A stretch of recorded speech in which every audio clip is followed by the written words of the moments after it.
เว้าถึงทีนี้ข้าพเจ้าในลักษณะส่วนตัวก็มีความคมขื่นบ่ร้ายก็น้อย แต่ว่าบ่ข้อกล่าวมันคันกล่าวมาแล้วมันจะเฮ็ดให้ข้าพเจ้านี้น้ำตาพังลงโดยบ่รู้สึกว่าจะเก็บกำไว้อย่างใดปล่อยให้มันไปตามลมเพื่อว่าหั่นใจอากาศสดเข้าในร่างกายเข้าไปในปอดให้เฮามีสุขภาพดีก็พอปูโอกของข้าพเจ้าปูโอกหมายความว่าเป็นพ่อของพ่อเท่าพ่อของพ่อปู่ของข้าพเจ้าบ่กลับคืนจากเมืองปักหลายเพื่อจะกลับคืนสู่หลวงพระบางกับพระเจ้าอุ่นคำเพราะหลงหักกับลูกสาวของพญาเมืองวาและแต่งงานภายในอีก5 เดือนต่อมาในปี1892ในขณะเดียวกันในเดือนเมษายน1888ทางกรุงเทพหรือสยามได้แต่งตั้งลูกชายคนกกของพระองค์มีนามว่าเจ้าสายคำสุขหรือสาวฝรั่งเศสฮู้จักแต่ชื่อและเอิ้นว่าเจ้าสักกรินเป็นผู้สำเร็จราชการแทนพระองค์ได้รับการเลื่อนขึ้นสู่ราชบัลลังก์โดยทานปวีในปี1894และได้รับการสวมมงกุฎขึ้นเสวยราชสมบัติในวันที่14เดือนกรกฎาคมปี1896นั่นเองพระเจ้าสักกรินทราเสด็จสวรรคตในเดือนมีนาปี1904และเจ้าฟ้าสายชิสวังวงศ์พระราชโอรสสืบราชสมบัติพิธีพระราชพิเศษของพระองค์ได้ยืนยันถึงการเปลี่ยนแปลงที่สำคัญ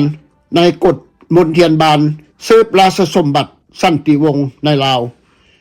โดยมีการสันนิษฐานจากการสืบราชพระสันติวงศ์ของกษัตริย์ลาวพระเจ้าคำสุขโดยพระราชโอรสองค์ใหญ่ของกษัตริย์จะได้รับการเสนอชื่อเป็นองค์มงกุฎราชกุมารและสืบราชการสันติวงศ์เห็นได้ชัดเจนว่ากฎของพระองค์ใหญ่นี้ได้รับการสนับสนุนจากฝรั่งเศสเนื่องจากว่ากลายเป็นมาตรฐานในยุโรปก่อนหน้านี้เป็นเรื่องปกติที่ผู้อายหรือน้องชายของกษัตริย์จะดำรงตำแหน่งอุปราชในพระราชวังฝ่ายหน้าและพวกฝรั่งได้ให้รับตำแหน่งให้สืบต่อจากพระองค์ในการขึ้นของราชสมบัติควรสังเกตว่าในสยามพระบาทสมเด็จพระจอมเกล้าเจ้าอยู่หัวทรงปรับปรุงให้ปี1900ทรงยกเลิกเจ้าวังหน้าแล้วเปลี่ยนตำแหน่งเป็นอุปราชหลังจากที่อุปราชองค์สุดท้ายสวรรคตในปี1886และทรงเสนอพระราชโอรสองค์ใหญ่ให้เป็นองค์มงกุฎราชกุมารอย่างไรก็ตามในลาวในศตวรรษที่19การแต่งตั้งให้ดำรงตำแหน่งมีอำนาจถูกควบคุมโดยประเทศสยามบ่แม่นโดยกษัตริย์เองพวกสยามได้แต่งตั้งสาขานายห้อยของราชวงศ์ให้ดำรงตำแหน่งอุปราชซึ่งเป็นตำแหน่งที่พวกเขาควบคุมลาวมาแล้วถึง3 ชั่ว อายุคนเช่นว่าเจ้าอุ่นแก้วเจ้าสุวรรณพรหมาและเจ้าบุญคงจึงเหตุให้สาขานี้แข็งแกร่งขึ้นเมื่อเทียบกับสาขาหลักและวานแกนของการแข่งขัน ที่อาจจะมีระหว่างวังหน้ากับวังหลังอุปราชเป็นที่สุดท้ายที่ทึกแต่งตั้งโดยพวกสยามแม่นเจ้าอุปราชบุญคงท่านผู้ฟังที่เคารพให้เข้าใจและเนื้อในระหว่างวังหน้ากับวังหลังนั้นเกิดอยู่ในสมัยใดอันนี้ให้พวกท่านได้ฟังได้พิจารณาเหตุผลหนึ่งที่ชัดเจนว่าเหตุใดประวัติศาสตร์ดังกล่าวจึงมุ่งมั่นไปยังที่ราชวงศ์ลาวในยุคปัจจุบันเป็นเพราะการถ่ายภาพก็เริ่มประดิษฐ์ขึ้นในศตวรรษที่19และบันทึกภาพถ่ายในลาวก็เริ่มต้นในศตวรรษที่ปี1880เท่านั้นแน่นอนว่ามีการนำเสนอรูปภาพของกษัตริย์ลาวในยุคก่อนในรูปแบบภาพสมมุติในหนังสือเฮียนหรือเป็นรูปปั้นในกรณีผ่านมาการรอได้มาจากการวาดภาพเส้นรูปพระเจ้าไสยเศรษฐาธิราชที่ต่อหน้าพระธาตุหลวงเวียงจันทร์หรือในกรณีของเจ้าฟ้างุมโดยสันนิษฐานว่าพระพุทธรูปน่าจะรอขึ้นเมื่อเข้าให้คำแนะนำเกี่ยวกับอุปราชอุปมาของกษัตริย์แต่หนังสือประวัติศาสตร์เล่มนี้ยังเน้นไปถึง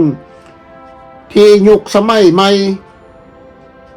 ด้วยเพราะนี้คือราชวงศ์ที่เราในปัจจุบันและความทรงจำที่มีชีวิตได้เคยประสบมามีการถกเถียงกันอย่างมากมายในประวัติประเทศลาวเกี่ยวกับกษัตริย์ลาวก่อนสมัยใหม่และอาณาจักรของพวกเขาแต่ส่วนใหญ่เป็นสำนวนศาสตร์นิยมที่ค่อนข้างเรียบง่ายซึ่งบิดเบือนความเข้าใจและบิดเบือนความจริงของความเป็นจริงในอดีตของเฮาอย่างหลีกเลี่ยงบ่ได้อย่างไรก็ตามมีเพียงระบอบกษัตริย์ลาวในยุคปัจจุบันเท่านั้นที่ปรับตัวตามกระแสศาสตร์นิยมและประชาธิปไตยในความเป็นจริงและพยายามสร้างระบบกษัตริย์นิยมสมัยใหม่ในประวัติศาสตร์สั้นๆของข้าพเจ้าได้เว้าถึงช่วงก่อนการเข้ามาของฝรั่งเศสในช่วงปี1893ว่าก่อนลาวเพราะรัฐบาลสมัยใหม่ใส่รูปแบบทางภูมิศาสตร์ในปัจจุบันภายใต้ฝรั่งเศสเท่านั้นลัทธิชาตินิยมซึ่งมีแนวคิดเรื่องเขตแดนกันและดินแดนแห่งชาติที่ศักดิ์สิทธิ์เป็นผลมาจากการพัฒนาให้ทันสมัยของยุโรปและพร้อมกับการแพร่ขยายของลัทธิทุนนิยมแนวคิดนี้ได้มีการขยายวงกว้างไปทั่วโลกอย่างว่องไวราชาธิปไตยทุกแห่งต้องปรับตัวให้เข้ากับแนวคิดใหม่เกี่ยวกับพื้นที่ทางการเมืองซึ่งถูกกำหนดโดยพรมแดนหรือดินแดนที่มีพิพิธภัณฑ์หลายกว่าศูนย์กลางอันศักดิ์สิทธิ์บางอาณาจักรล้มเหลวในการเปลี่ยนแปลงเส้นจักรวรรดิหลายศาสตร์ที่แตกแยกหลังจากการสังหารหมู่ในสงครามโลกครั้งที่หนึ่งในยุโรปที่อื่นระบอบการปกครองแบบแม่ทึกทำลายโดยลัทธิล้าอาณานิคมหรือโดยลัทธิชาตินิยมต่อต้านอาณานิคมอย่างไรก็ตามบางคนประสบความสำเร็จในการเปลี่ยนแปลงปรับตัว